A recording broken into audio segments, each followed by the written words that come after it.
Hi, I'm Billy Hollowell. Welcome to Answering Atheist, a Pure Talk series brought to you by pureflix.com. I am here today with Dr. Danny Faulkner. How are you? Real good. How about you? I'm doing well. So you are much smarter than I am, because what I see here is expert in astronomy, in physics. You're already like way above my head here. Now, you're a science guy, right? Yeah. But you're also a faith guy. Yes. Very much so. So how have you found in your career the ability to bring those two things together? I think there's a false dilemma here.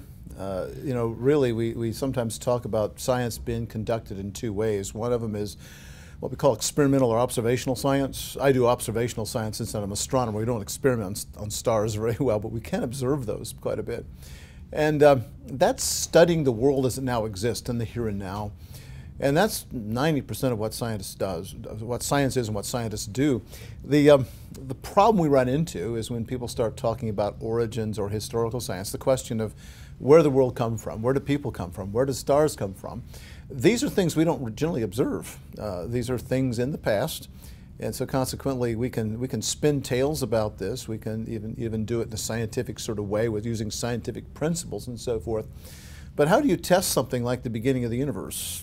Or how do you scientifically test something like the origin of life? You really can't do those things. So the rules are a bit different there, and the way we conduct science is a bit different.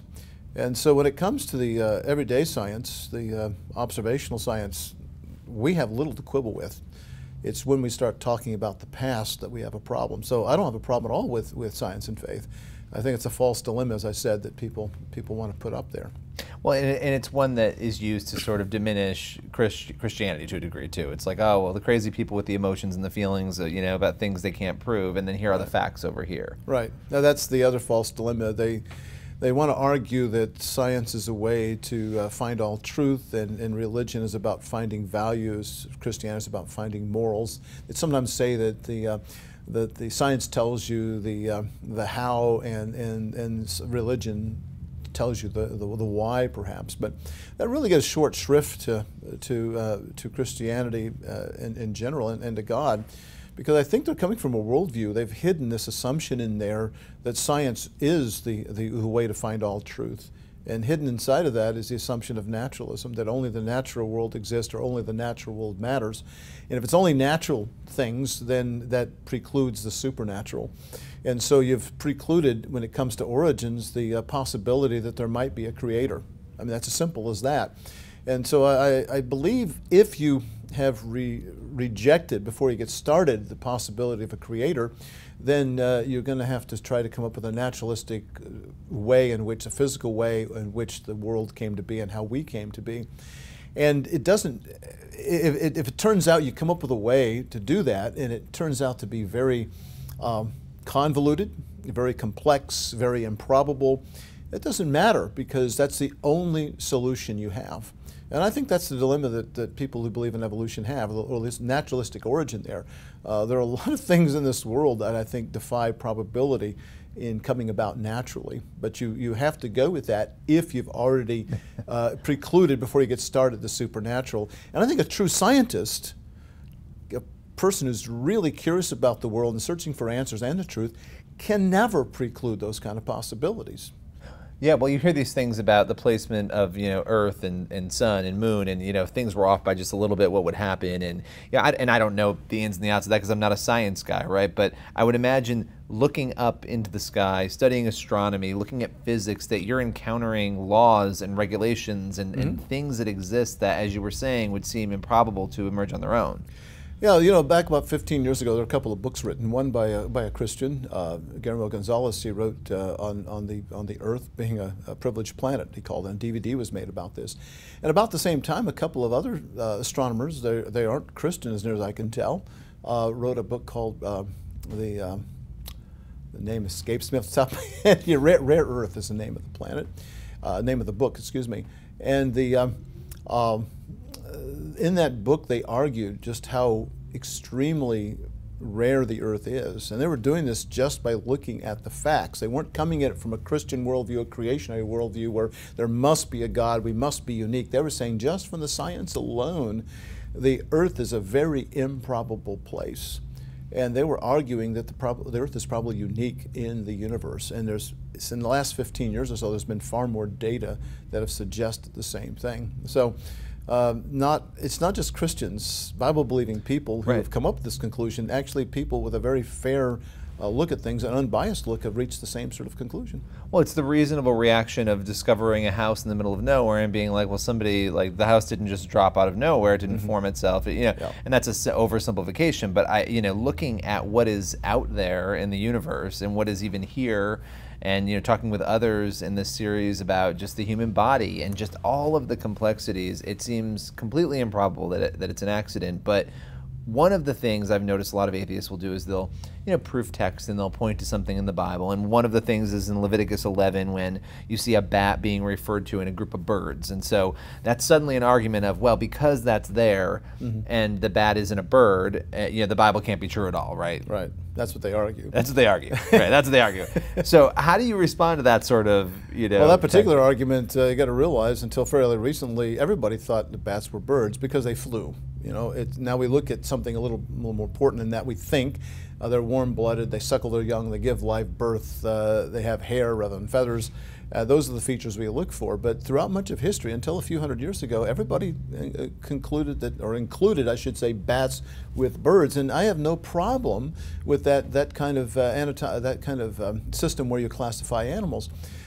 In fact, they do move these things around quite a bit. When I took biology in high school almost 50 years ago, I look back now, and there are a lot of changes since then. They've moved several things around among all the taxonomy here, so they can't even keep it straight. So there's no problem really with bats being birds in that That's respect. how they were classified. Yeah, and they try to pick up on a few things dealing with astronomy. One thing they like to do is go back to the creation account, and they point out that the sun came on day 4 and the earth was around prior to that. The dry land appeared on day 3 and plants appeared on day 3.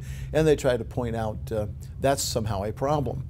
Well, plants can get by for a day or so without direct sunlight. In fact, there are plenty of marijuana plants that never have any sunlight hit them. They're kept in basements with black plastic on the windows. All you need is light in order to grow most plants.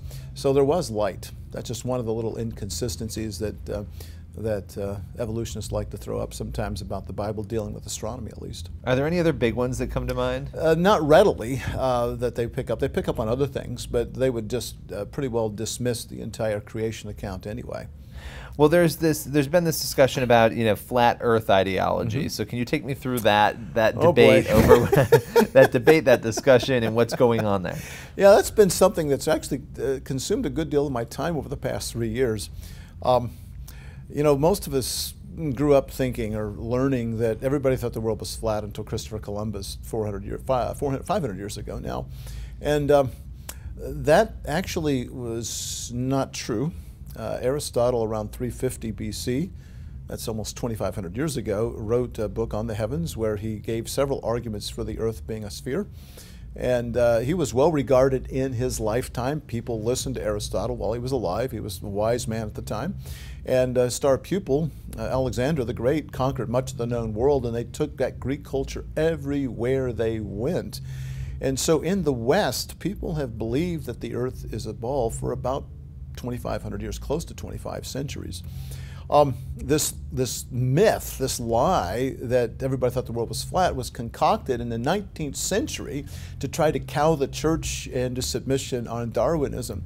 The argument being made was, well, the church got it wrong on the shape of the earth, and it just blew up in your face. So here the church has an opportunity to redeem itself and get it right by getting in on the ground floor of Darwinism. And that ploy worked. It really intimidated a lot of churchmen, a lot of theologians, and others began to succumb to evolutionary thinking, accepting evolutionary ideas. And this myth then was born in our society, and we perpetuate that.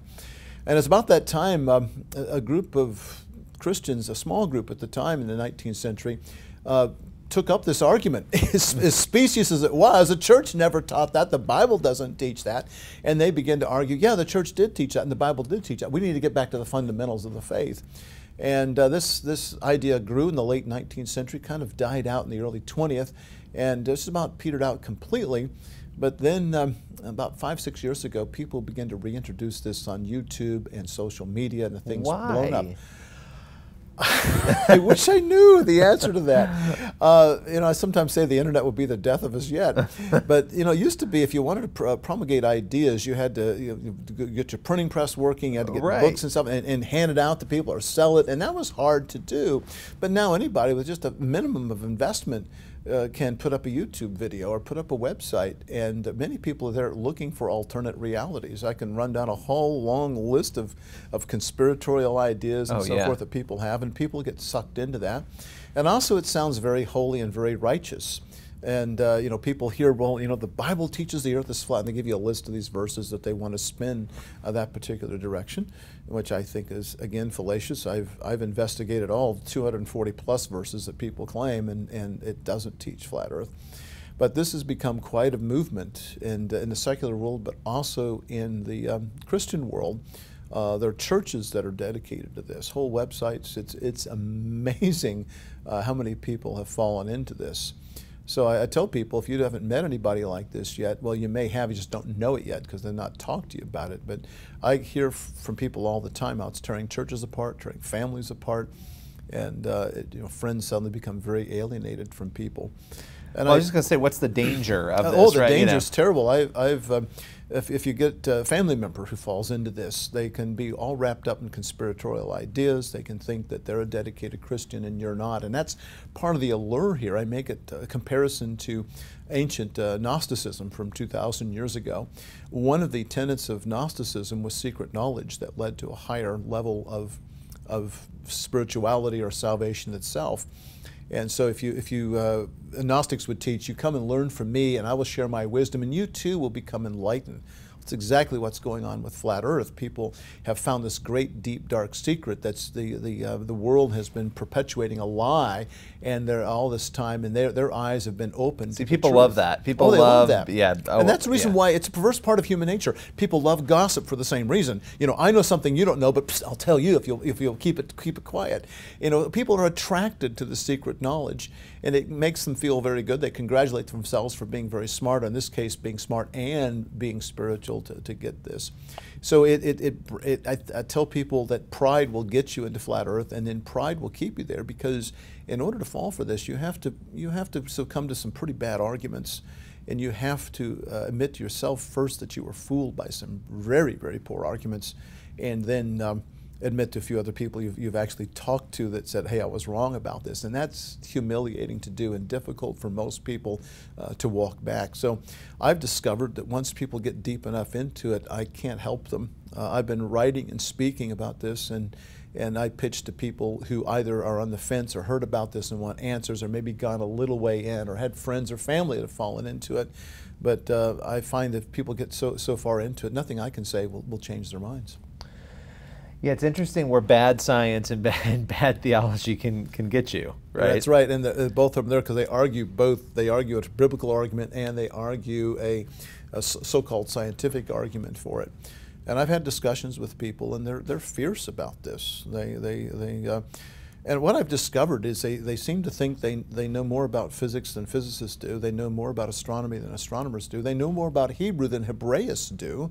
And they know more about the Bible than seminarians who've spent decades studying this. You get somebody who's 20 years old and he thinks he can just read the Bible and he can tell everybody what the Hebrew means and what the books of the Bible mean. And that's, to me, it's ignorance and arrogance. I think I want to coin the term.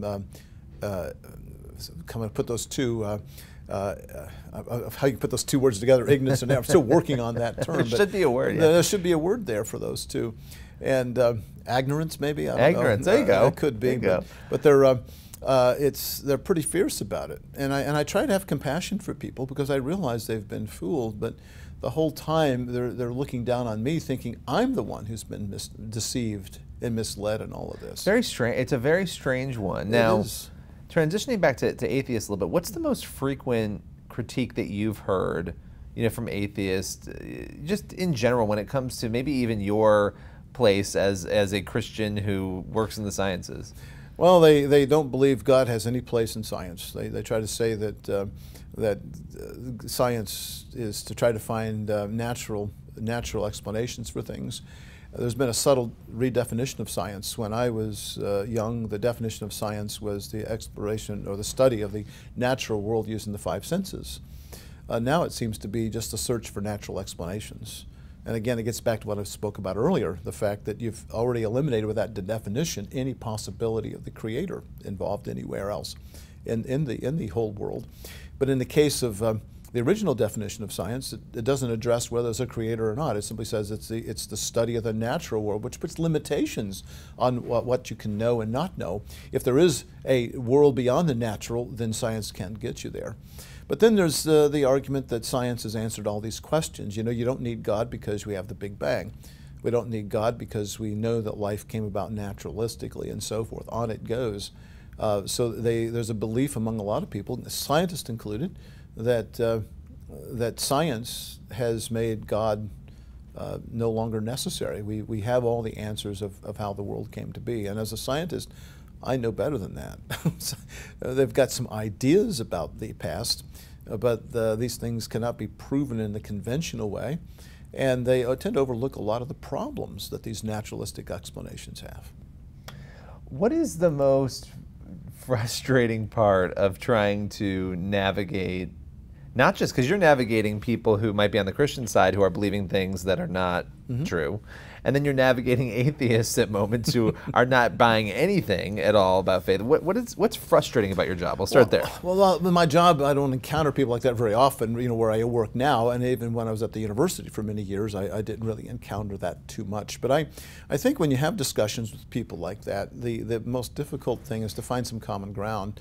I mean, they have their concept of science, and I have my concept of science, and there's some commonality there, but a lot of differences. How you define science, how you do science, and what's allowed in science and what's not. And so it comes down to definition of terms. It comes down to understanding of these are philosophical issues, by the way. They're not really scientific at all. They're worldview issues, and that's the really big thing. Most people who are really enamored by science, they think that they're unbiased. They think that they just simply deal with the facts. And I used to tell my students when I was at the university, I said, nobody's unbiased. Everybody has their biases. I said, in fact, if somebody tells you that they have no biases, you need to put your hand on your wallet and get away from them as fast as you can, because they're selling something to you. And I told them, I said, I have biases and I can't avoid it. But I think I know what many of my biases are, and if I know what my biases are, then I can at least make allowances for that. And I will tell you what some of my biases are. If you haven't figured it out, I'll share them with you here. But I get really annoyed when people try to tell me they deal with just the facts, and they don't. Sounds like journalists. There's no, I went to journalism school. It's all I ever heard. Nobody has any opinions or no, yeah. But the problem is your worldview is a filter. You know, for instance, in history books, how many times did you read how many times a different president went to the bathroom? Well, you never read that. It happened. It's history, but is it really relevant to anything? And the answer obviously is no. When a historian tells a story, he has a filter and he looks at certain facts that he thinks are important, and he throws away 99.99999% of the facts because they're not very important at all. But a different historian will share some of those facts, but keep some others and throw some others away. So you got different opinions on that, and science is the same way. And when you go looking at facts, I'm going to look at facts, and I'm going to look at them a little differently than somebody who has a different worldview. Things that I think are important, they may think aren't very important at all. And so it goes. There are numerous examples in science where people throw away the things that aren't terribly important. I'll give you the example, not in astronomy, but everybody can relate to. The soft tissue in dinosaurs. You know, when Mary Schweitzer started investigating that 20 years ago now, I guess, she, when she first encountered this, the people she was working with said, "Oh yeah, all the Hell Creek, Montana dinosaurs smell." She commented, it smelled like rotting flesh, and she was told, "Yeah, all the Hell Creek dinosaur fossils, when you pull them up, first smell like rotting flesh, but it goes away after a couple of days." And they all knew that, but no one ever thought, well, why does it smell like that? She looked into it. That's when she started discovering, well, there was still some soft tissue involved. Very important fact, but the people doing the work, for the most part, couldn't really accept that fact at all and investigate it at all because it was outside of their worldview. These things have been dead in the rocks for 65 million years. Why would there be any soft tissue there? And when she finally started investigating, well, what do you know? There is soft tissue here. And that kind of changed everything. And that's the kind of thing I'm talking about, is the filter you look at is going to be different. So I'm going to filter out different things, and they're going to filter out different things. So we're going to come to the table not only with different worldviews and different assumptions and different definitions, but we may have a different pile of facts to deal with. And they would probably dismiss the facts that I want to bring up because, well, that's not very important. So rather than letting worldview drive, let facts drive. That's what they want to claim to do, but I see worldview driving them all the time. And again, there's nothing wrong with that. You have to have a filter. You can't operate with all the sensory things coming into us. We have to filter out what's important and what's not. But again, don't tell me or don't claim that you don't have any biases, because you do very clearly. So and once you understand your biases, again, you can, I think, make allowances for those biases. So my last question for you would be, how have you found science to increase your faith, transform your faith? I look around the world, the small things, living things. I look in the heavens, I see the world around me, and I cannot fathom that this happened by itself. That's not a conclusion that a scientist can rationally and logically and scientifically reach. You use the example of finding a house in the middle of some place. Paley, 200 years ago more, he used the example of finding a watch lying on the ground. You know there's a watchmaker here someplace. And I see the world around me, and I find it unfathomable that it could always, where did it come from? If I may, I'll just share with you a little bit about the first and second laws of thermodynamics in this respect. The first law of thermodynamics says that matter, somebody says energy can neither be created nor destroyed. Now we've actually incorporated matter in with that too now, but I'll just keep it energy for now. And if you apply that to the universe, you have a problem, because the universe has a lot of energy in it. And if the universe suddenly came into existence, it would seem to have violated the first law of thermodynamics. So the best conclusion you can come to is that the universe has always existed. And by the way, from the ancient Greeks for 2,000 years or more, that was a common belief in the West. And it really wasn't until about 50 years ago that people changed their mind. The universe wasn't eternal at all. Now, let's take the second law of thermodynamics. It says, while energy can neither be created nor destroyed, it becomes less useful to us. Energy becomes less and less usable in any kind of form. We measure this unusefulness of energy, a thing we call entropy. We say entropy is increasing all the time. Well, I look around me and I see the universe has a lot of energy available to us. It's not reached the maximum entropic state. So I conclude from that, and this is all based upon very good science in the here and now. If I extrapolate that into the past, I discover that very quickly I discover that the universe could not have always existed.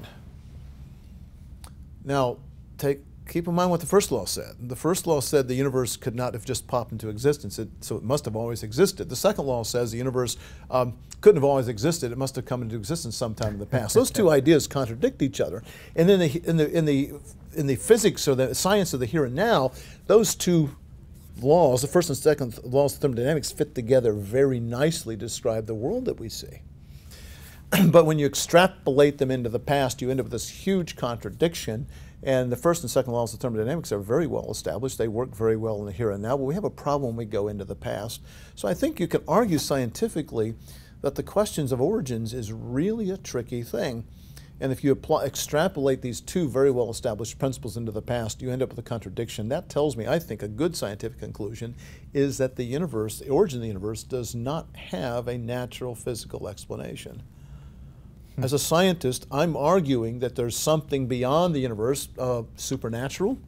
Doesn't name that God, doesn't name that creator, but it certainly opens the door wide open to biblical interpretation here. And that's the kind of argument I like to use with people, the fact that I think science does lead us to the conclusion that the universe has a supernatural origin.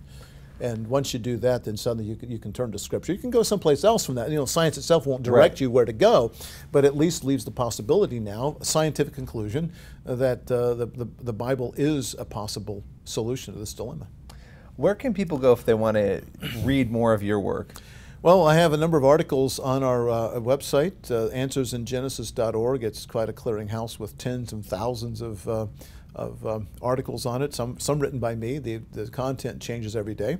I've written several books. My first book came out over 15 years ago. It's called Universe by Design, and by the way, that's actually the chapters of that on our website. You don't have to buy the book if you don't want to. Oh, that's great. Look at that. We're hoping people will buy the book after they read it online, because it does look nicer in print. And I've written a couple others. My two most recent books are from 2.5 years ago. One was called the Created Cosmos. It's an evaluation of biblical astronomy. Such books have been written in the past, but have been over 100 years, believe it or not. Nobody had written such a book, so it was time to update that. So I go through and I discuss virtually every passage in the Bible that deals some aspect of astronomy. When I got finished with it, I said, you know, there really needs to be another book out there that goes along with it. I call it my companion book, that deals with the creation science of astronomy, kind of building on that book and referring back to it. So that's called the, oh boy, I'm bad at remembering book titles, obviously. Expansive Heaven is the title of that book, and the books are about the same, they are the same size, and you can get them in a package set on our website. You can get them here at the Creation Museum and at the Ark Encounter.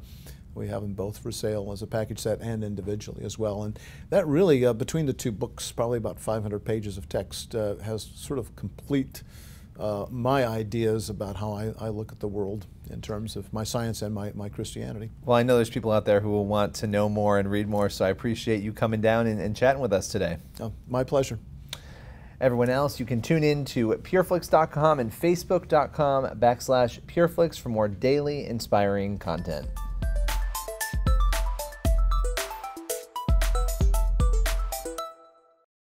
With over 10,000 titles, it would be impossible for us to show you everything on pureflix.com. But let's give it a shot.